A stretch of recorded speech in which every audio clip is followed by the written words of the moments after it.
多谢美雅，今年中秋节中央有限制烘肉令，台中市政府嘛规定，这顶仔卡室外拢是禁止烘肉的所在。也毋过，有有民众违规哩烘肉，区公所就成立烘肉的纠察队，严格偏旁去稽查。果然发现有民众伫这顶仔卡哩烘肉，也毋过有人表示讲，这个规范的无清无楚，真正是无意思。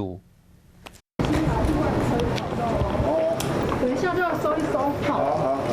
天厝的车库边啊，巷路顶拢是烘肉的食材，味觉真香。区公所的人员赶紧去甲考劝。都是自己一家人嘛，哈。对啊。虽然确定烘肉的人拢带做伙，不过烘肉位伫车路已经算是室外空间。我们在里面可以了。经过考劝，民众甲烘肉场地刷到车库内底，总算符合规定。不过民众嘛感觉烘肉地点的规范无够明确。烤肉的规定可能是不是也比较不清楚？哎，对呀，模糊。连锁店啊，没办法，疫情关系啊，对不对？我们要配合啊。中秋连假，台中市府禁止伫顶仔卡阁有室外烘肉，区公所和员警阁做烘肉纠察队沿路片味稽查。有民众则拄甲烘肉给摕出来，就要随果搬回去。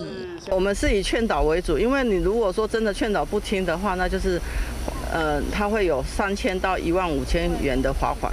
虽然市政府限行令，不过民众要是想要来烘肉，而且要是有人舞袂清楚规范，烘肉纠察队嘛继续咧查，就是为着要防止发生群聚。